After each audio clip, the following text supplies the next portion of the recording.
afternoon, everyone, and welcome back to another AGM Wednesday webinar.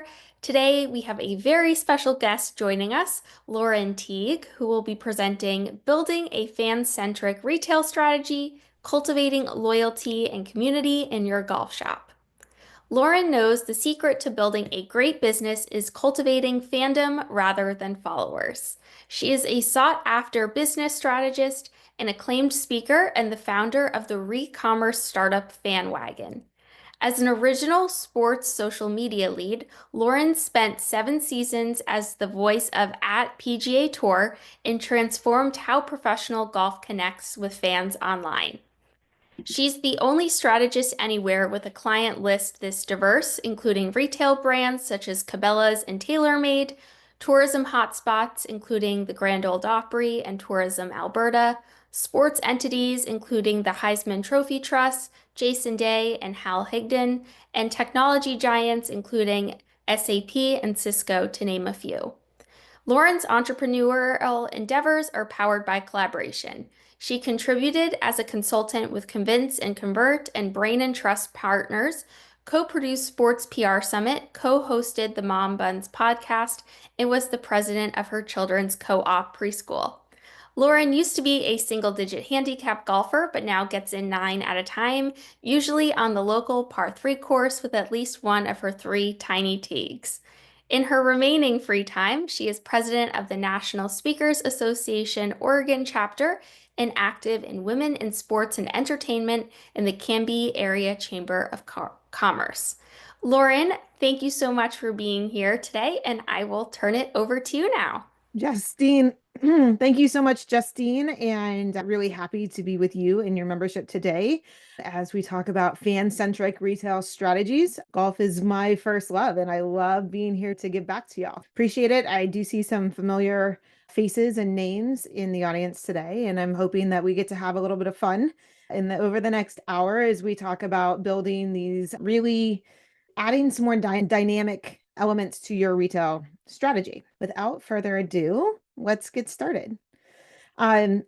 Justine said a whole lot about me there in my introduction, which I appreciate. One thing that she didn't mention, which I don't lead off with a lot, but for this audience, I think absolutely is appropriate, is that I have been in golf literally my entire life. I was introduced to golf by my grandfather, mostly on the weekends at his house watching. We had the choice between kind of on a Friday, Saturday, or Sunday, we would have the choice between watching cars turn left or watching players hit it down fairways. And I was definitely much more drawn to fairways than cars at that time. And so we grew up watching a lot of golf. So from, I don't know, as early as I can remember to about age 10, golf was something I got to do with my grandfather in a participatory or in a watching way. The first time he put my hands on the club, I thought, that doesn't feel right. And he said, this is how you do it. So if that doesn't work for you, we'll try again next summer. And that was fine. When I was about 10, I started in junior golf and taking lessons. And so my 10s to 20s were really my participatory, my competitive years, the years that I really put in the sweat and the work ethic to really see what the game could give me if I worked hard enough at it. We earned some trophies along the way. I had some great coaches along the way. But most importantly, I caught that golf bug. And that was the first time that I really started working at courses as well, because if you're 14, 15, 16 growing up, and if you want to spend as much time as you can on the golf course, it also helps to work there. Ironically, the only job I've never held at a golf course is in the pro shop. I have picked up range balls and I have cleaned clubs and I have sold the beer and the Bloody Marys. And I've even spent a couple summers out on the grounds crew, but I never actually got to just hang out behind the cash register and fold some towels for our members and sell them golf balls. But I feel like I've done, pretty much everything else. And of course, this was back in the days when those 8-bit days where maybe pro shops looked and felt a little bit like this, although ironically, that kind of looks like a pro shop I know just down the road. One thing that was true for me when I worked at this club, though, that I grew up at was that no matter which position I held and no matter who my coworkers were in that position, we all bought into this really shared vision and the shared story of what our club meant to the community and to the members. And we were really one team serving that cohesive member journey. And inside, outside, back of the house, grounds crew, beer cart, there was a unity that really shaped the members' experiences. And what was really neat about that is even from that time, I understood how people cared deeply about our club, about our home course, especially when there were rival clubs in the area. And even now, 30 years later, 25, 30 years later, living back into not far from where I grew up, I live closer to the rival club than I did when I was growing up. Yet it's really hard for me to still go out there and play. It's not an easy. I still have this loyalty to this club that I invested so much of my time and really became a part of who I was. So I have spent most of my life in golf working inside the ropes, also on the PGA Tour, and then after lately supporting brands like TaylorMade Golf, the PGA, the National Golf Foundation. And of course, through all of this and all of my experiences, I've learned that our best customers really do transact in currencies, not of dollars and cents, but also of loyalty and advocacy. See, I'm the kind of marketer that believes not in just attention grabbing techniques, but really affinity building and building this loyalty that I care so much about. Because attention might get someone into your shop, but affinity is what makes them wear your logo on vacation, to the grocery store, and when asked about it, have a great story to tell them why. So affinity accelerates action. But before you can get someone to act, you really have to help them to care. And that works in golf too. Now, if you're here live, we're going to have some fun today. I've got some questions for you. Stretch out your fingers, break out your chat. You're welcome to come on video if you are. And if you're not live with us and you're watching the replay, jot this down anyways. And you know what? At the end, I'm going to give you my email address. Maybe we can chat about it later. But I'm curious from your point of view, if I'm asking you about fandom in golf, is there a player, a brand, an event? What comes to mind when you think about fandom in golf? And I'd love to see your answers in the chat. I've got a couple teed up for you, but I'm really curious to think about, again, which players, which events, which brands, which ways that you participate in the industry that call to mind when you think about fandom. All right. Okay. Let me share a few of yours or mine as these answers come in as well. One for me, foray golf.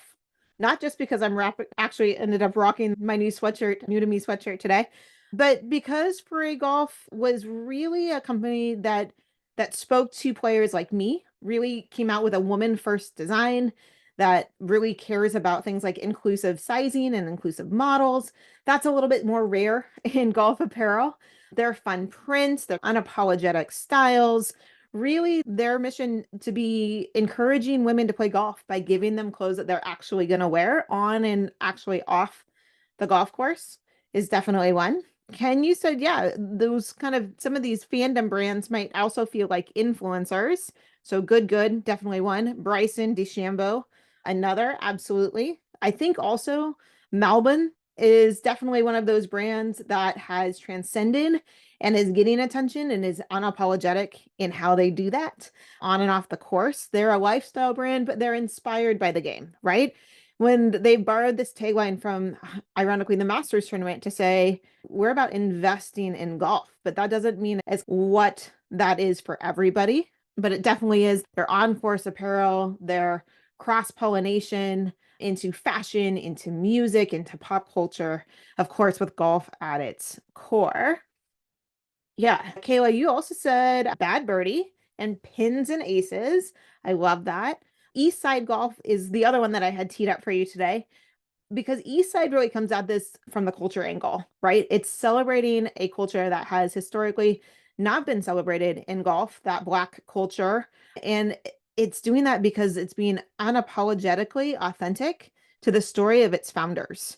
And in doing so, they've got noticed early on by people like Chris Paul, who introduced them to people at Jordan Brand.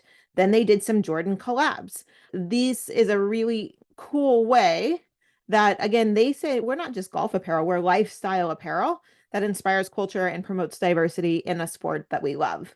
And their tagline, be authentic, really speaks to that. And I think in these three brands, plus the ones that you shared, Bad Birdie, Good Golf, or Good, and even someone like Bryson, there is a lot of fandom and loyalty built into that, which I think is really cool. So this is what I want to ask you now. I want to ask where are you spending the most energy right now in your shop? How we don't actually have the poll set up, so I'm going to put this into the chat. Would love for you to tell me here what kind of, if any of these make sense to you or if it's something else. Are you really right now paying attention to driving foot traffic in general, attracting new people into your shop, selling more in a single visit, creating repeat business and loyalty, or something else? And you can chat that out. So you can use a number or you can grab one of these responses.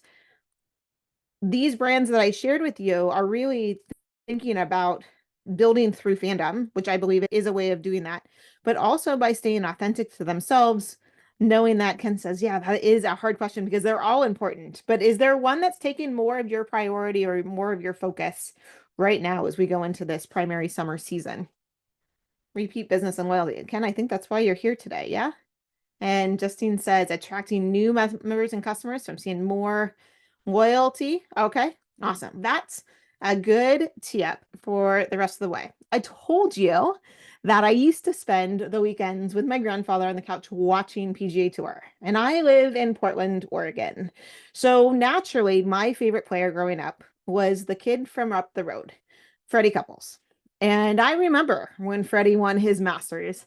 I remember celebrating with my grandfather. I remember cheering him on and knowing more about him than almost any player, except for maybe Arnold Palmer, because that was also one of my grandfather's favorite players. And I just assumed when I was 4, 5, and 6 that they were all best friends. But from PGA Tour fan to actually getting to meet Fred Couples in advance of my first Players Championship as the social media lead of the PGA Tour, this is in 2008, my fandom went full circle to be participatory in being the person that got to invent how we covered live golf and pro golf in social media. And when I did this as golf's original social media manager, I was admittedly early in my career. And so things like writing strategy decks for something that was so new, but also important to get right at the PGA Tour, had me go from kind of department to department and talk to different executives and different leads and really try to understand how we could unlock social media and the promises it held that would benefit the whole tour. And what we came up with was that we didn't want to just create more followers. We wanted to create better fans. So a better fan, move them along wherever they were as a starting point, and to get them more engaged, have them give them more touch points. See, if someone just followed the leaderboard and scanned and tuned in a handful of times through the year on a Sunday on TV, we wanted them to watch more tournaments. One of the ways to do that was to connect them with our players and their personalities so that they would grow and have more favorite players. If they clicked more links on Twitter that drove back to our website, we would be able to identify that through their data what they were looking for and personalize that as well. And we knew that fans who became more better and engaged fans would get involved by buying tickets or volunteering at their local events or traveling to go see golf. So we didn't want just followers. We wanted these better fans because they had more reasons to cheer when they had more favorite players and ultimately more stories to tell. And your customers, they're on a journey too. And when they walk into your shop, maybe just for a sleeve of balls, or they're scrolling your club's Instagram or Twitter account, every single interaction with your brand is a touch point that you can take advantage of because it moves them through their decision journey. But a decision journey isn't truly linear. So, as merchandisers and someone who has their hands on the touch points of this journey, we have to act as guides on that journey. And in doing so, you can actually build loyalty that outlasts just any trip to the shop or one season. And maybe as I'm talking about this, you're thinking about your own fandom journey, either in the game of golf or with something else. Maybe it's a product that you use. Maybe it's a story you've heard recently in your club or in your shop from a regular that just proved to you, like reinforced or validated what you do, proves that they feel connected to your club. Now, you can share that in the chat if you'd like. Would love to see that and talk about that. But take a minute and reflect. Like, when's the last time someone told you something that validated that they're turning in from here and there, you see them occasionally, into someone who's really turning into a fan of what you're doing? You'll have to forgive the baseball analogy here, but I've been working on what I'm calling the brand to fan approach, a way to illustrate and describe this fandom journey, which is not linear. And actually, as I've been thinking about it, it does feel a little bit more like a baseball game. And I apologize that I can't fit this into a par 3, 4, 5 routing of golf, but I think we're all sports people here at heart. I think you'll come along with me right here. The brand to fan journey has 5 key stages. And in these stages explains how someone feels and interacts at any point in their journey. We're going to go through these one by one, so it looks a little big, but it starts here at home plate with the invitation. At any point in someone's fandom journey, can they reach out and extend an invitation and be a pseudo guide for someone else? And when someone receives that invitation, they have the opportunity to say, is this for me? Am I going to try this? Now, sometimes you strike out. They're not always going to connect with that invitation. But when they do, and they have that first initial hit or get on base, they're going to try that thing out. They're going to say, oh, I'll do that. I'll do that one. So I'll join the golf clinic. I'll play in the hit and giggle.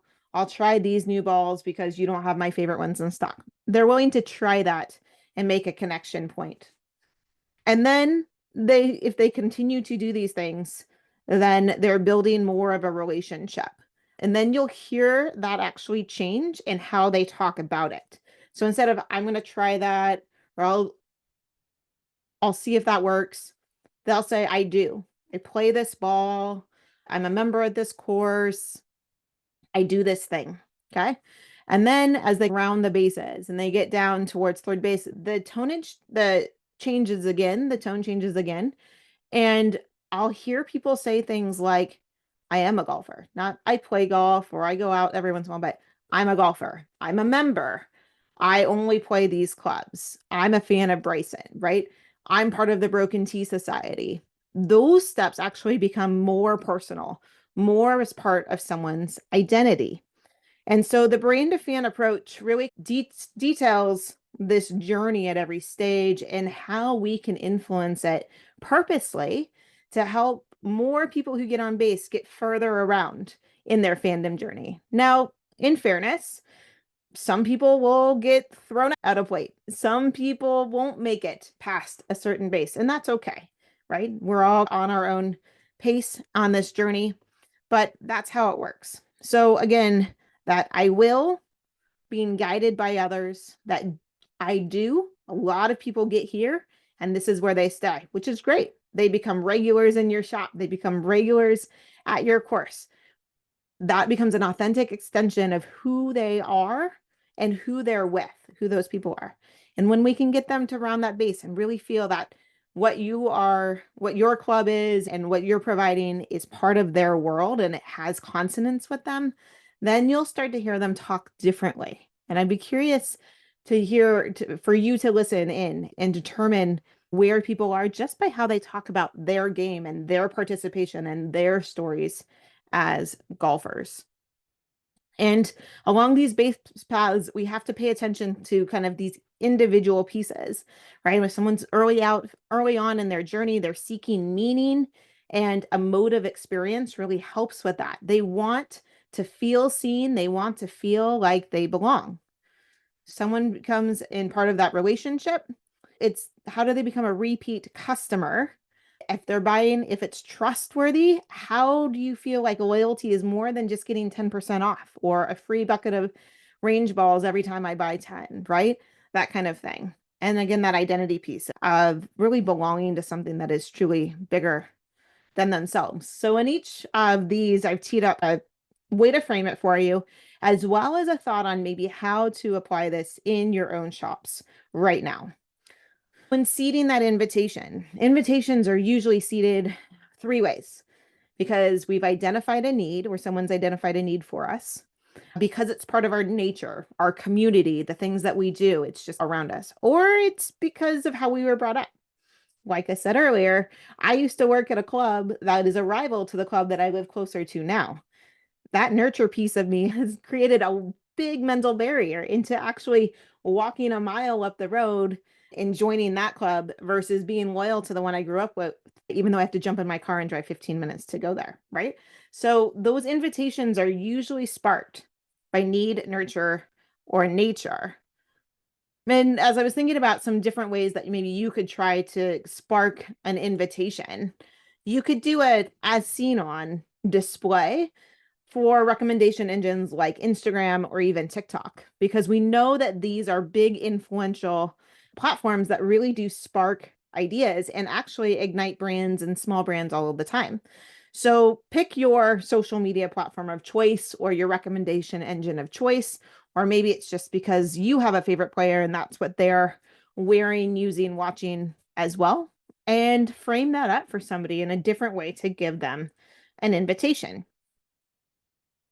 When we're trying to make those one-to-one connections as someone is willing to try this out, every interaction is a touch point. It's a branded moment. And in doing so, they should all result in a story. So use stories to sell in your shop. Ask your staff or ask some of your members or your regulars to write out a story, talk about some of their favorite products, right? We can even pull these from media, we can pull these from different places, but when it comes from inside, comes from your pros, comes from your staff, comes from your favorite regulars, their personal stories might sell more of those products than you actually think. So it's a really easy way just to create those little emotional moments where someone feels seen or that belongs for them. When we're thinking about building on that relationship side, I want you to be thinking about, how often am I seeing these customers? Are they really truly becoming regulars? Are they spending more time before they have a tea time or before they're going to go out to practice? Are they spending more time in the shop, hanging out, talking? Or what about after? Do they tend to linger a little longer? That's a really good signal that someone's really feeling that they're part of this relationship, that your shop, your course is part of what they're doing. There's consonance there. So maybe to expand on that or really to reinforce that, you could ask for their input on some of the things that are coming into the shop, maybe a design contest or a local collaboration, or allowing them to choose the colorways that you're bringing in from the next season. By giving a little bit of the influence and the power to choose to your customers, you'll get that back tenfold when they see that their input actually had an impact in what your decisions might be. When we're working on trust, you know that you've earned trust when the shop down the street or the Dick's Sporting Goods has a sale and your customers will still rather buy from you because they get to buy from you rather than whoever's cheapest or quickest or has overnight delivery. So to build more trust, think about ways that you can reward that or reinforce that aren't just about cost savings, although admittedly in today's economy, everybody likes to save a few bucks. But I remember when we were designing prizes and giveaways at the PGA Tour, and we always thought about what was perceived value versus actual value. And one that has just always stuck in my mind was being able to offer access on a golf course to restrooms that not all general public was able to do. Like we could actually reward fans on the golf course at a PGA Tour event by showing them where the special bathrooms were. It cost us literally no dollars, right? But it was huge perceived value in the back of someone's mind. I'm sure all of your restrooms are extremely clean and tidy, so that might not be one for you. But a loyalty reward that is about somebody's status and not just about giving them a discount will really help to boost this trust. And a bonus, if that is a reward that they can share with someone else. So if they can invite someone else to come along, now you're empowering them to also be a guide and to bring someone into their fandom journey as well. And finally, identity, right? When your course, when your shop becomes really part of who somebody is and what they claim, then you don't have to think about, are they going to this shirt? You already know you have a reciprocal relationship with them. You might be holding gear for them that you have just received because you know that they're going to like it, because you know that they're going to buy it.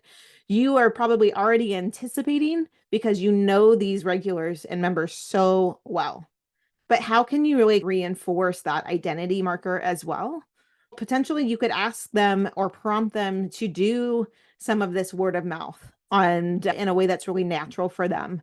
Or when they're out playing, tag your club because you want to recognize them as part of your as a part of your regulars, part of your club.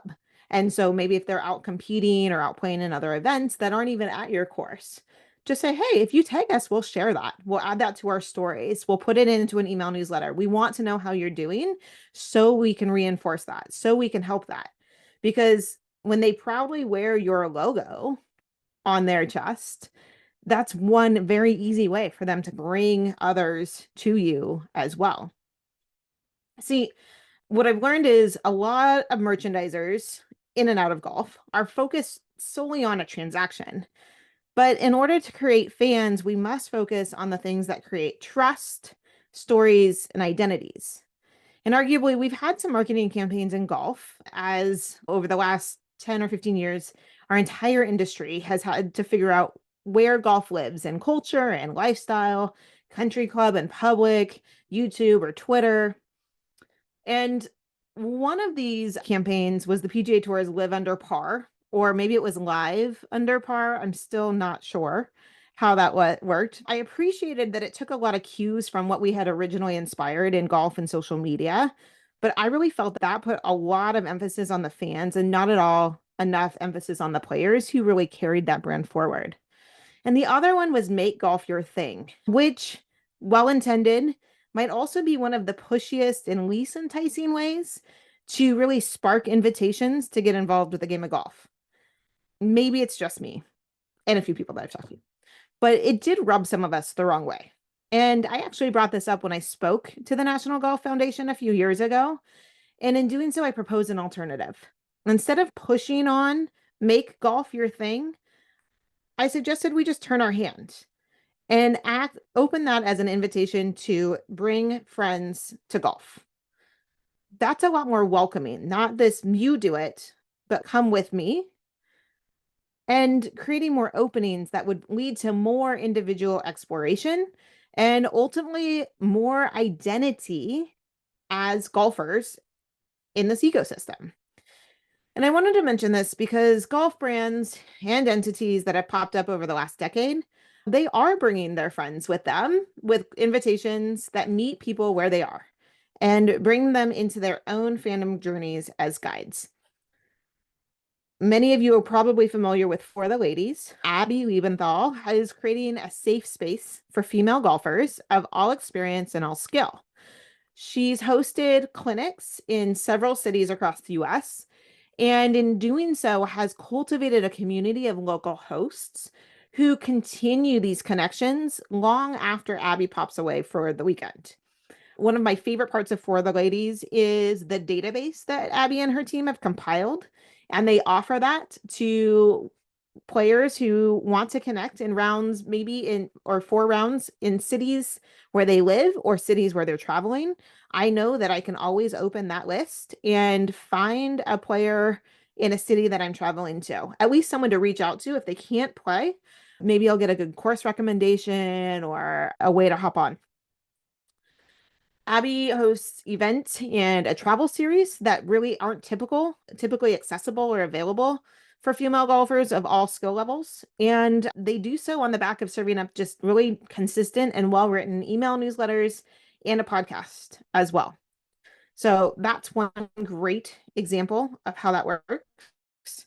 The Golfer's Journal, if anybody else is also a member of the Broken Tea Society, I think when you just see this mark, right, it becomes iconic. Like you just understand what that is and what that means, right? The Golfers Journal is a print magazine that expanded into creating coveted and exclusive events and building community. I've gone to a few. In the first one I went to, I met someone who was committed to going to every Broken Tea event for an entire year, no matter where it took him, no matter how much vacation time. He just loved the community and the course access and all the intangibles that brought to his life. I'm still participating in the Discord with people that I met at some of those events. And we're all tied together with that logo, with this great magazine, with the society, and the other content that they produce. And then, of course, there's the preeminent golf culture brand, the one that is, I think, really originally personality driven and storytelling driven. Whereas Broken Tea really puts a lot of that, and even for the ladies, makes it about you, the individual, and how you relate. No Laying Up is about these guys and how you relate to them. And then they've also built this great community through the Nest and their events as well to empower community members. And they too have fostered local community leaders in local areas using Discord and using their forums. And these guys also have their own subreddit that they don't actually, I don't think, participate in, but their community participates in around them. And of course, they've got their YouTube storytelling, their podcast, and these really great content pieces that are really smart and personality driven. So wherever they intersect a fan or a golfer or someone who's interested, whether it's listening to Kill House after a round of the majors, or it's someone stumbles upon like a tourist sauce about golf and travel, right? They intersect where they are and immediately become a guide to helping people foster their journey and their identity into golf through their content as well. So this might help you show or see that invitations are everywhere, and it's actually trust and retention happens when this like offline and online are able to converge. And so you really have that opportunity in a brick and mortar shop to really facilitate the offline experience, that transactional experience, and make it more experiential, and then bring that back to online. So I am very curious. We went through the whole brand to fan approach. I'm interested to see if there is one part of the brand to fan journey that you think that would be worthy of your time and attention to improve on in this summer season. Is it that first step of creating more invitations and bringing more people into the game? Is it the connection piece? Is it maybe building that relationship with the people that are in your shop to keep them and make them regulars, building their trust, or really keeping identity at the center as the end all be all of your approach?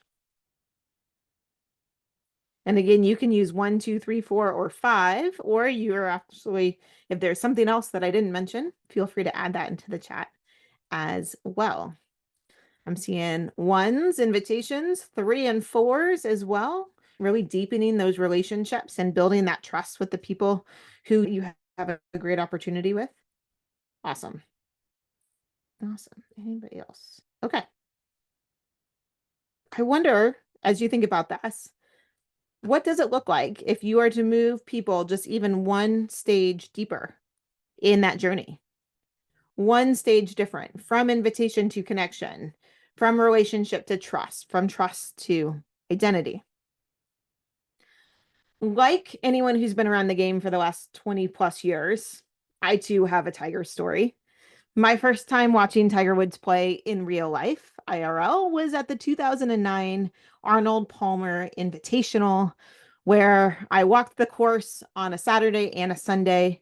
Then, as Tiger and his fellow tour players hit the back nine on Sunday, I beelined to 18. I was not going to miss the potential of watching my first Tiger win. And again, this is 2009.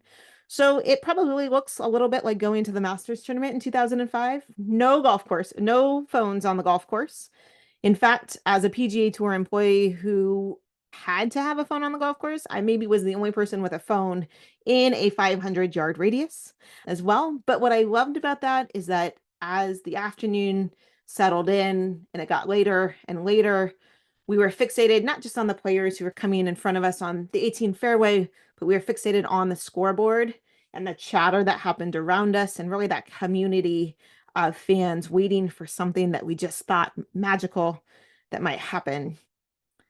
And as dusk was closing in, Tiger finally got to the 18th hole and he stepped up needing a birdie to win. And we all knew looking around, there wouldn't be enough daylight for a playoff tonight.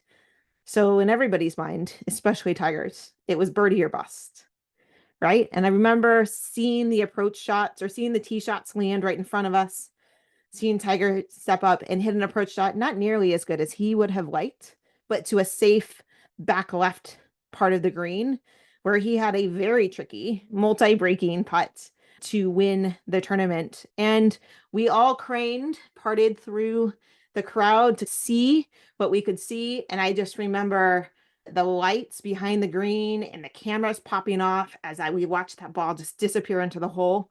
And the entire crowd rose up in a true Tiger roar. See, I don't remember anybody who was around me. I went by myself. I don't remember their names or what we talked about, but I remember what we felt together. So I didn't just remember that win. I remember what it felt like to be with others in that moment. And fandom is that feeling shared infinitely over and over again. Now, there's been a handful of wins that I remember just as vividly. Maybe you have one or two in your mind as well. Obviously, Rory's Masters comes to mind just last month. That was a big one for me. I think any of Tiger's Masters wins, but I think specifically 2019 for me was also one of those can't take my eyes off wins. I can still tell you, and you could probably still tell me where you were when Phil jumped for joy in 2004. And actually, one of the most memorable tournaments I covered at the PGA Tour was not a win, but it was Tom Watson at the 2009 British Open when he actually just lost by one shot to Stuart Sink. And had we had been talking about this incredible story and this incredible 71 holes of golf, and that's golf, right? But that feeling, while it wasn't elation, is something that has stuck with me as well. As you think about kind of those emotive moments, especially in golf, I want you to think about what stories you tell yourself about those moments. And then even dial that back because that emotional return on influence or return on impact really drives loyalty. And in prepping for this talk, I went to one of my favorite places to gauge customer sentiment and public sentiment. I went to Reddit. Has anybody been on Reddit lately? It's actually become maybe my replacement for Twitter. So I just wanted to get some attitudinal without teeing it up what people are already talking about here. And one of my favorite kind of threads was this perception of golf shop employees. And this one is titled Golf Shop Employees Are the Grumpiest People in Golf. Change My Mind, right? And the whole premise here being that stellar customer service experience with someone who chose to get close to the game of golf by working at a golf store doesn't always work out for them, and it doesn't always work out for the customer. And then what I thought was really fascinating is as I went down the comments here, because again, there's 651 upvotes on this post and over 275 comments. I was struck by but also the differing opinions here, right? So while the shop I go to regularly is fantastic, they're always happy to shop. Actually, the grumpiest people I see are on Reddit Golf, right? Yeah, the PGA Superstore near me is honestly awesome. 10 out of 10 would recommend. And then someone with maybe a little more experience both in the golf shop and maybe retail saying, yeah, if you also had to deal with some of these characters that came into your store, you might also be a little grumpy about that as well. So that perception is also storytelling. Storytelling isn't, we don't only tell stories when things happen that are really good. We tell stories all the time, especially when they're not good. And I think that's important because we were talking about influencers or kind of these influential brands earlier and creators, but trust is built from all sorts of semi-reliable sources, not just those influencers. Word of mouth sparks invitations. And as I've picked up my clubs at different times over the last 5 or 10 years after leaving the PGA Tour, I understand that because I'm always seeking out a different invitation to play. Now, we said at the top that I usually get in 9 at a time with one of my three tiny Teagues, or I take my friends to Top Golf, or we're playing like this. I'm not your typical golf sicko anymore, but I still like to think that I am, right? Until I'm faced with something that's relatively simple, you'll all snicker if you knew that I had to Google where to re-grip my golf clubs because I don't have a club right now. I don't have a pro shop I can just walk into. I'm not a regular at one any of my public courses. And even though I could probably figure it out if I watched enough YouTube videos or TikToks, I don't have the clamp and the vise and the air thing and the glue. Like I'd have to get all that, and I just would rather support a business, right? So these very simple things become a participation hurdle if you don't know where to look. So I've been looking at Google reviews, Reddit, TikTok, YouTube, right? To do a very simple thing that because I've been a little bit on the outside of a typical golf experience, that it's actually not so simple for me anymore. And I really think that golf marketing, we are thinking about our segments of who we're talking to and who our customers are. Like we think that it is the cores, the casuals, and then everybody else. And that might change a little bit depending on where you work or who your best customers are. You're probably, the industry is actually devoting their time to one category split two different ways. It's hypercore and it's core. And I get it, right? They're repeat customers. They are people who have disposable income or are playing all the time. These are true golf sickos. But the people that get left out over here, these casuals and these everyone else's, these golf adjacent audiences can easily feel disconnected if you're only focused here. In golf, we say drive for show and putt for dough. And those attention grabbing activities that we do, they're fine. We need to do them as well. But the affinity building, that putting for dough, those smaller things, that's where you really do build fans. Word of mouth still beats most marketing activities, but you have to give people something to talk about. So it's just thinking about other ways that I could share this with you and make these really actionable. So something like a surprised merch drop tied to an event or a member party or an opening of the season, right? Something that is limited, something that's fun. Maybe you don't have to promote it really far and hard, but it becomes a coveted experience because people were in the right place at the right time. Maybe a clever collaboration with someone, a local member, a local brand, or an artist. Some of the best kind of coveted golf brands have come out this way, right? Someone's gotten a chance to work with a club to produce something and then off they go. We talked a little bit about loyalty rewards, making sure that they feel like thank yous, not just a discount. And that storytelling signage with personal antidotes as well, giving someone a reason to try a new golf ball because of your or somebody's shared experience might be all they need to convince them to buy one sleeve over another, one brand over another. So as you think about this, I'm really curious, and you can put this into chat or you can come off mute and we can talk about it. But if you could launch one loyalty or unexpected wow moment this summer without budget constraints, what would it be? How would you do something that people would talk about in your shop? Everybody's holding tight to their ideas. Or maybe you've never gotten to explore this far, which is really fun. Brian says, a thank you gift to everyone. Yeah, I think that's awesome. I think that no matter who walks in, that's a great way to show them that you care. Ken says, we're building the very first Ballnamic golf ball fitting kiosk in conjunction with Ping, and it will be free for the customer to go through. That's great accessibility. That's a great way to share an invitation and to build a way for people to really feel good about their golf ball fittings. It's one of the most underutilized as ways to improve your game is to really hone in on a ball that works for you. Absolutely. I love that. Okay. Awesome. We know that people trust people who are like us. And in golf, trust is everything.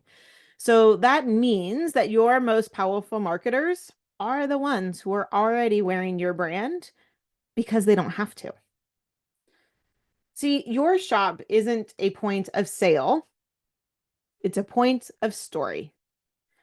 When someone walks into your shop, they're not shopping like we would be at a grocery store or a clothing retailer. No, when we walk into your shop, we're deciding what kind of golfer we want to be that day. And how do you help them write that story? So again, in my scrolls on Reddit, I also wanted to look for kind of other golf shop conversation. What items do you wish your pro shop carried? Leave the obvious to others and really think about how you can use every touch point with a customer as a potential branding or story moment, right? So some of these surprising mentions, Red Bull, pre-rolls, depends on where you are. Mid-range golf apparel, not just the $80 polos. I want a yardage booklet and a cheap hot dog, right?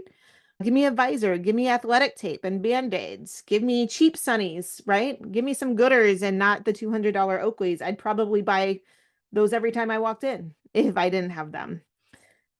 Is there an unexpected product or service that you've heard customers ask for recently?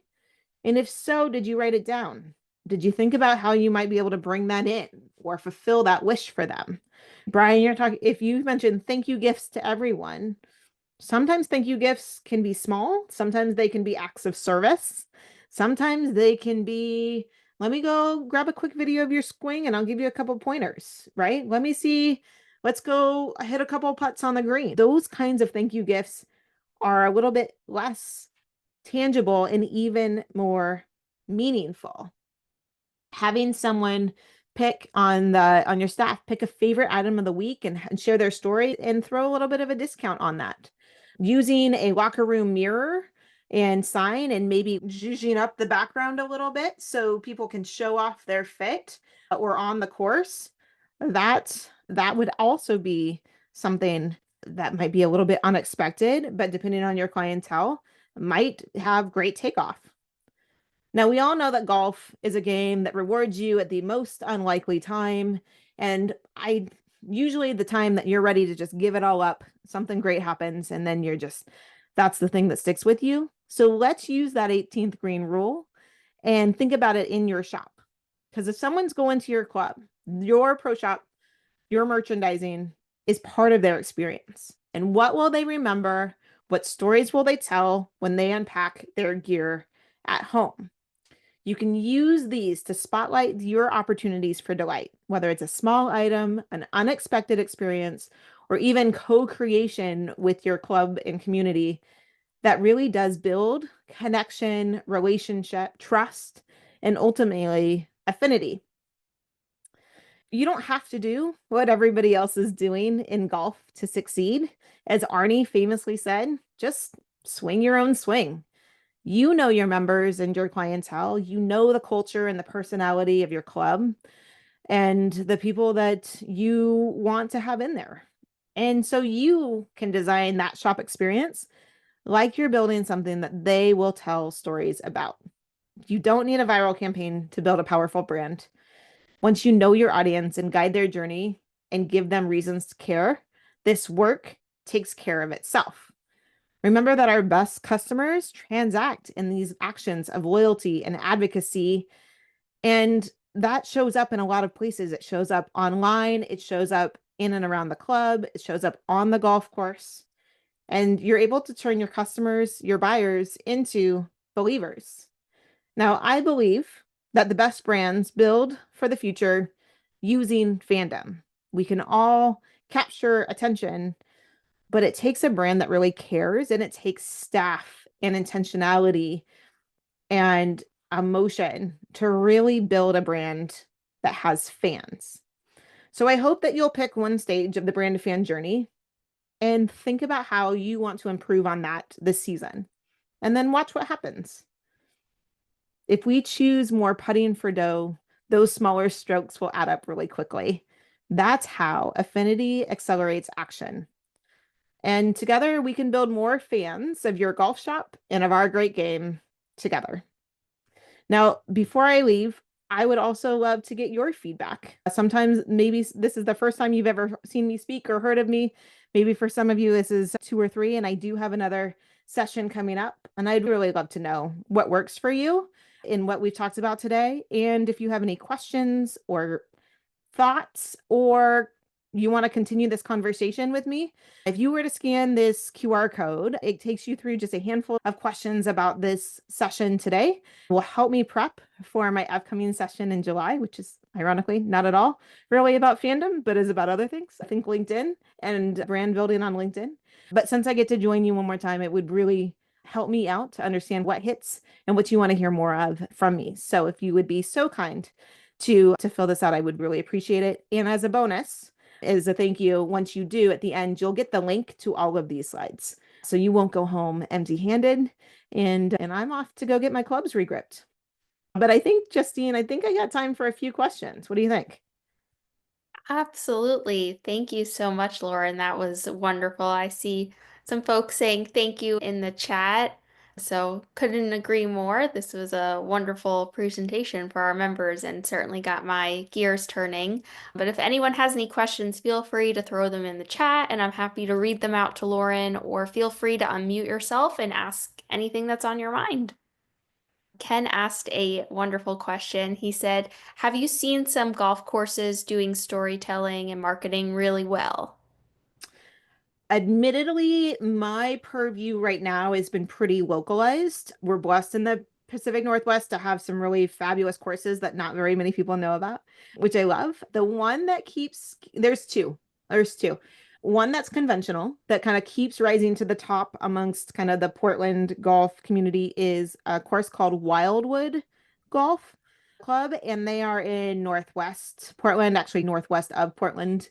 It's a really fun track, really unique. They have taken a really neat approach to their shop as well and the merchandise that they're doing. And they're doing a great job of bringing that online and telling those stories online and inviting out people, being a home base for kind of the non-traditional, certainly not a traditional club player, but maybe someone who is like a little more millennial like myself, who wants to be a regular somewhere and wants to just have a great track to take buddies and friends out to. They do a lot of cool events. They do some things, and all of that is really shared into their socials and I think into their YouTube as well. The other one is not traditional. It's Muni Kids, which is also a Portland kind of creation, and they're creating street golf. And from a storytelling side, with video, with accessibility, with Instagram and their community events, they're playing this like this version of street golf every week between I think like March and October. And and it's just growing through word of mouth and it's growing through story. And don't discount, they're not just street, they actually do have a shop in Northeast Portland, and they're creating head covers, they're selling vintage and like resale apparel up there. They've got some artists on their team. I'm about to buy a print that I just adore from them, and so they're doing it in a very different way. Very different way. It's a little bit like Good and some of those really edgier brands, but I like those two. And probably because I live here, those are the examples that come to mind. Yes, and the Wildwood logo and branding is awesome. It is Bigfoot. The other one that I desperately love, and I played it when we play the Golfers Journal event out here at the coast, is Highlands Golf Club. And it's just an executive, it's a beautiful executive course. It's sandwiched between Gearhart and Astoria Country Club. And so it's a really great track to hit in the middle or as your second or third round of the day. And their logo is an elk stepping on a flag, golf flag. And so they call it the Pin Slayer because they have massive elk populations that just sometimes tear up their greens. So they've actually built around that. And I love their merch too. And their pro, I think it's Matt. He's great. So yeah, we have some fun with it up here in the Northwest. Lauren, I have a question for you. I'll ask, how about anything from more the mainstream sphere that you're seeing as good examples, whether that's more mainstream retail or mainstream marketing that you think is going to find its way into golf or should find its way into golf? I won't pretend to guess anymore on what will end up in golf because I think we've seen a lot of it. I was also paying attention to a lot of the Masters, the things that were popping up around the Masters and the events and the hospitality. And I think the women in sports trend is not, has not been inclusive of golf yet.